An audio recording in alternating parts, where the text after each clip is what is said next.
welcome to the Scholar Progenium. Today we have a bolt action tactics video for you. We'll be looking at the Panther tank. It's an absolute beast. It's got some interesting history behind it, as always, as do all these things. And it's very powerful on the battlefield. And when used correctly, it is an absolute dominator of a unit. Now, it stands with 1 foot in the medium tank world, and 1 foot in the heavy tank world, and 1 foot, a third foot in the super heavy anti-tank world. So we'll be talking all about that in today's video. Let's find out more.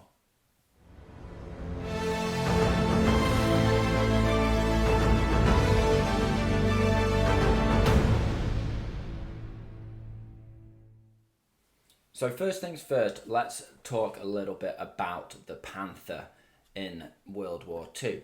Now, it was essentially designed to counter the T-34 out of the Soviets, and it's extremely powerful in that regard. Now, a lot of people compare it to the other Panzers in the Panther series, the Panther 3, the Panther 4, and talk about it being very over-engineered. And it certainly was over-engineered, and it was also, interestingly, there was sort of a double whammy in terms of time mess-ups for the Germans, in that they delayed the Battle of Kursk, allowing the Soviet Union to prepare more readily for that attack for the Panther tanks, and also the Panther tanks that they did introduce in that battle, because they were rushing to not delay that battle too long, were themselves rushed and not really fit for service, and a lot of them were lost due to mechanical breakdown and crews just having to abandon them and that kind of thing. So it got off to a rough start. However, by 1945, over 8,000 units have been produced, almost as many as the Stug 3G. So they were absolutely churning these out. And as I said, you know, a lot of the time it's compared to the Panzer 3 and 4 and considered to be over-engineered. But in fact, it's considered, by the Germans, it was considered almost an equal to the Tiger, but much cheaper and quicker to engineer. Although it took a lot more expensive alloys than the other Panzers, it took a lot less than a Tiger. It was much easier to build and took a lot less material than a Tiger. So when compared to the Tiger, it did basically the same job. It was even faster and could go over terrain that the Tigers couldn't go over. Had the same firepower, slightly worse high explosive shell, because it wasn't actually firing the 88, but nonetheless a great stand-in. And once they've got over those mechanical failures, they really loved this tank. They absolutely churned it out. So a lot of units made, very common tank on the battlefield of late World War II, especially in 1945, 1945, but did come in mid-war 1943, used on the Eastern and Western Front in 1943. And I mean, just look at this. It's an absolute beast. It looks incredible. And I'm not complimenting my own paint job, which as usual is mediocre to substandard at best. But just look at that tank. I mean, that is a tank. Absolutely. So we've talked about the history. We've had a look at the tank. Now let's have a look at the rules on the battlefield. Now, there are essentially 3 versions of this tank, and I'm not talking about lettering, marks, A to Gs, that kind of thing, but in terms of the trade-offs you can make for your points. So the standard Panther comes in at 355 points. You can up that to 370 for an MMG, and for that it's a 9 medium armour tank, but with 10 armour on the front. Shooting at the front, it counts as a heavy tank. So it's got, as I said, a mix of both there, which if played correctly, you're always a heavy tank. Now, the profile on the side is a very long tank, and that in real game terms does mean that it is more easy to get side shots on you the closer you get to your opponent's lines. However, you do have this ridiculous super heavy anti-tank gun, and this is going to be the main way you play this. You've got a 42-inch half range, which lets you take up a position where you've got a good eye down the whole battlefield and just absolutely lay waste to your opponent's forces. whilst being far enough away that they just cannot get an angle on your sidearm. So that's, it's very playable. Now there's three, as I said, options. The standard one, 355 points, and then you've also got two different versions at 320 points each, which really do make this quite the bargain, but at the same time, the trade-offs can be game-losingly significant, and also kind of reduce this in many ways to an 88, in which case, if you don't get the chance to put it in a good position, you've wasted a lot of points because you may as well have had an 88 in for various reasons. You can take both, obviously, and that is a lethal combination, but very expensive. So the one of them means you have low fuel, and that represents late in the war. Now, if you go for the low fuel option, you're rolling a dice every time you move, and on a 1, it runs out of fuel then and there. You're stuck in position. On a 2, it runs out after the next move, so you know that you're going to get one more move, and then you're stuck in that position. Now, that is basically not that bad, because if that happens, you've probably had enough time to get yourself where you need to be. It can make you easy to kill off, especially if they have armoured cars with a medium anti-tank gun that can get around the side, or light tanks, medium tanks that can get around the side and punch your side armour. But in terms of damage output, it's not that much of a disadvantage. Now, you also have, for 320 points, the unreliable early version, which is basically they rushed into the Battle of Kursk. Now, it's quite a fluffy one, it's quite a cool disadvantage, but it's also a really bad disadvantage. And for that, essentially, you get a 35 point rebate, so you get 35 points back. It's only 320 points, but when you activate it on a 1, the crew abandon it. It breaks down. The wheels clog up or something like that, and it can't be used, and it gets abandoned.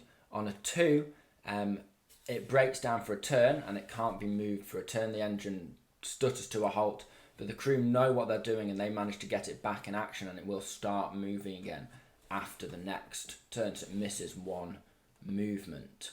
And if you were going to be sat in position, that's not really a disadvantage anyway, so most of the time it's not a disadvantage. But sod's law, you're just going to roll that 1 early on in the game, and you're going to abandon this tank and give a dice away and lose essentially a third of your points. 320 points is still almost a third. It's like 13 points and a hair off a third of your list, and to just roll that 1 and have it abandoned is, for me, it's just too risky. Even though the 2 isn't so bad at all and is easily counterable, and obviously 3, 4, 5, 6 you're absolutely fine. For me, I would roll that 1, and I'd roll that 1 not in like turn 6 when it's done its job, but it would be like turn 1 or 2, or I'd get onto the enemy's base in like demolition game or something, and then it would run away, and that would be that. So for me, it's just I don't know, it's just I pay the full points. Now, I do pay 355 points, but I don't actually take the Pintle MMG, even though that does give it the flak ability and allow you to defend against planes, which, if you're fighting Americans, as is true to law, a plane can be very deadly to this thing because it is only armor 9, so a medium or heavy plane bomb or missile is going to comfortably have a chance of taking this out, or at least pinning it to death. So having that flak to drive it away, and especially just one of many spread across your list, is never a bad thing to have. However, you've got to remember, when you open your hatch to fire that pintle, that does expose you to being charged by units with anti-tank grenades. And if you're fighting units like partisans or Finns or other armies that take anti-tank grenades, then that is a big risk to you, and don't get caught with your pants down, getting carried away blasting away 3 MMGs, because obviously 3 MMGs at 6 shots a piece is 18 shots. But using this as an MMG wagon is just totally missing the point, because MMGs, to get good accurate hitting, they have to be within 18 inches, and if you're within 18 inches of your target, something on the opponent force is going to get a side shot on you because of just how long you are as a unit. just in terms of the model profile. However, if you're firing and fighting at an effective range of 42 inches with the super heavy anti-tank gun, you're going to be, nice and safe, really far away. You can be tucked away nicely in a good little position, maybe even have a bit of cover, and just reaping hell on your opponent. Now, that brings me on to the sort of final part of this video, which is tactically, how do you get the most juice out of your Panther? Well, as I've said, don't use it as a machine gun wagon. That is a waste. You can get much cheaper chassis that are reliable. You're not paying for front armor that's not going to get shot because they're going to shoot you in the side. You just don't want to use it like that. And you also might, as I said, might get carried away and forget that you've got your open topped, whereas a guy with anti-tank grenades who's used to charging tanks isn't going to forget that, and he'll take his opportunity and get you when you're open topped.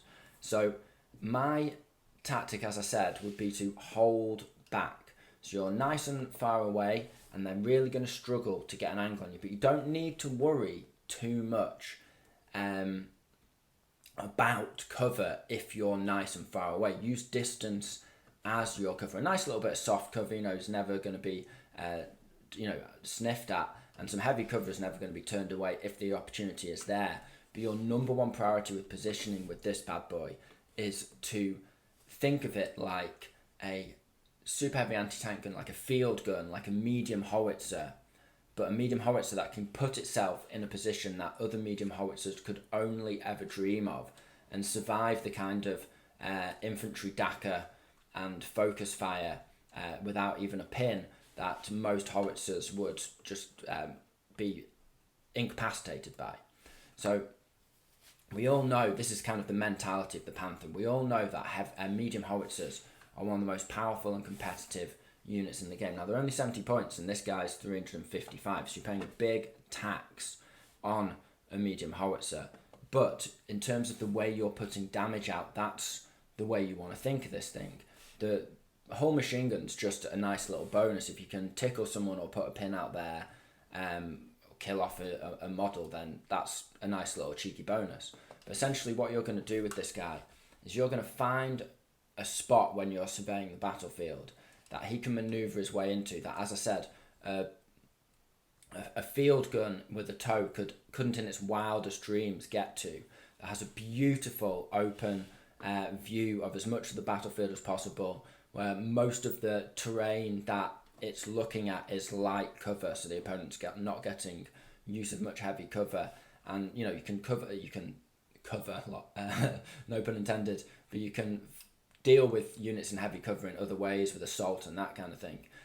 This guy is just going to absolutely reap hell on the opponent, so you're going to drive him up, use his ability, his maneuverability as the fact that he's a tank, to put him in a position that would be very risky for a howitzer to be in. So not only can he get angles and shots and fields of fire on the battlefield and cover basically the whole battlefield and have it within 42-inch range. Because he's got a turret and he can turn that turret, he's not even having to take a -1 to hit to rotate that a field gun would have. So he's just, once he's in that position and the sort of sides that are exposed to him are mainly the front, he can just hit anything in light cover on a 4-up, things that are miles away but not even in cover. Maybe the opponent, you put him on ambush and the opponent tries to chance it across a bit of open ground with some infantry, you can shoot them with the super heavy anti-tank gun. Now, why am I talking in such broad terms about targets that this guy will target? Well, that's because he's got the super heavy anti-tank gun. Now, do not forget, and this is just absolutely cherry on the cake with this unit, is that the super heavy anti-tank gun has a 3-inch template. It's 2d6 against buildings and units inside of them, and it's the +3 pen. So even veterans you're going to be killing on a 2-up, you're just smashing through any infantry unit on a 2-up, and you're going to clip most of them if you put that template on them. So this guy, he can get into a field of fire where your opponent can only shoot the front armor nice and far back because he's got such a massive range of 42 inches, half range, and long range, okay, it happens. But but rarely with this guy. He can cover wide arcs of the battlefield, and he can lay waste infantry. And then, of course, if you're shooting vehicles, I mean, there isn't a vehicle in the game that isn't afraid of a super heavy anti-tank gun. Even a Churchill AVRE is going to be having to sneak around and not be able to bully you or act with disregard towards your Panther, because you can pop those bad boys open. And with that 42-inch half range, remember that most of the time, like, if another tank wants to be within half range of you and take a decent shot at you, they're going to be exposing themselves. They'll be within half range. You're almost always going to have a penalty, a bonus on the return fire. So if they mess it up, you're going to get them, and that puts your opponent in a really tough psychological position. It's a very, very oppressive unit, and that is why it was so popular, as I imagine. And it works just the same on the bolt action battlefield, which is just absolutely brilliant. As I've said so far, it's got that massive amount of range, which means it can always be having a bonus to hit against units that might be getting a minus to hit it. It's got the armor 10 on the front, which makes it impervious to a lot of fire. You know, medium anti-tank gun, shooting at over 30-inch range. You've got a 12-inch bracket there. So let's finally talk about some tips and tricks just to make the absolute most of your Panther, and a few things you just want to be aware of. So first things first, if you're saving points and taking the 320 point early version, then it has a absolutely massive disadvantage, which it really is the final nail in the coffin for me, which is that it doesn't have the armor 10 on the front. It's only armor 9 on the front, which, you know, although it's got the firepower, it's got the range of the super heavy anti-tank gun, which means that it is at a distinct advantage against other medium tanks. It still is a medium tank, whereas the more expensive version, you know, it is essentially a heavy tank all the time if you play it right. You're not paying for armor that you're not going to use if you don't get hit on the side. So it's a really nice justification for paying the extra points for heavier armor on a tank. Believe me, I am a big proponent and a big fan of light tanks and armored cars that are just 8+ armor, and you know, as many players, points on armor I often feel can be a little bit wasted if, you know, I don't get the most out of my vehicle. But that paying for that little bit extra for the armor 10 on the front is, for me, just an absolutely huge recommendation. I would definitely do that and pay the 355 points for the proper tank. Maybe skimp on fuel and save points that way, but I really wouldn't go for the early version unless it's for lore reasons. Now, the other thing to be aware of is, you know, in terms of, as I mentioned, you want to be playing this kind of like a field gun, like a medium howitzer that can just get itself into positions and fields of view and fields of fire that other field guns followed by tows could only dream of. And now another advantage it has over field guns, and one of the reasons why it is worth so many more points than a standard field gun, is the fact that you don't have to unpack it and pack it. It can essentially pack itself up and move and shoot, or reposition massively. Like, if you think about it this way, a tank is just a tank. It can move 9 or reposition 18, but this thing brings an insanely powerful cannon compared to most tanks, which means it can get itself into a nice field of fire, really oppress that part of the board. Now, if you run out of targets, or your opponent decides to start shifting their forces and wasting turns running and sprinting multiple units to other areas of the battlefield, they just decide to avoid the Panther entirely. Maybe there's a building that cuts the board in half so you can't see past it, and they decide to retreat their forces around there. Well, you know, there's nothing to stop you just going on a run and moving the full 18 inches with this guy to reposition into another excellent field of view and another great firing position, and then carrying on the business. You're only losing one turn there. If you were a normal field gun, you would have to pack up and unpack, and you would lose 2 turns of fire to reposition, which is a massive loss, and one of the big disadvantage of field guns, and one of the reasons why mortars are so good against field guns, because you can force them to have to reposition or die or go down, or a variety of combination of them all. Now, this guy just does not suffer from that. He can reposition and even fire on the turn he repositions if you only need to move a few inches, 9 inches, to get that new field of view. But yeah, essentially he just it's the ability to put a gun of this potential into any position on the board, so you're hitting things on a 3-up on ambush within a 42-inch range if they leave cover. You're just not going to have an opponent that doesn't have stuff in cover within range of this thing. But and when you're shooting at long range, when it's 84-inch range, you can reach out and just hammer anybody. Even hard cover is beatable, but really you don't want to waste your points on that.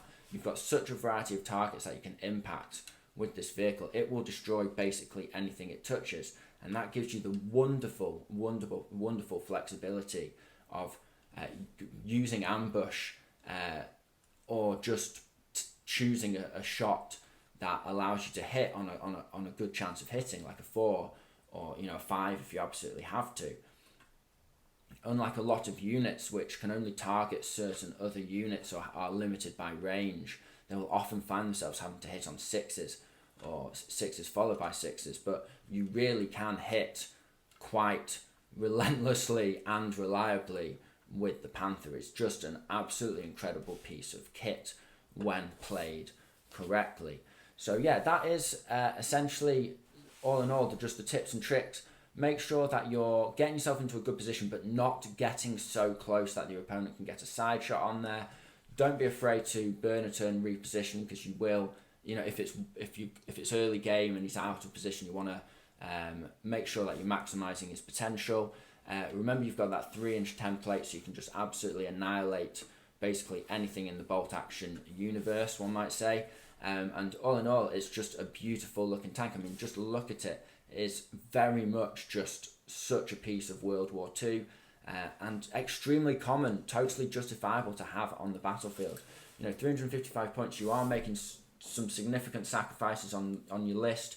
It is not, a sort of 150 point Panzer III.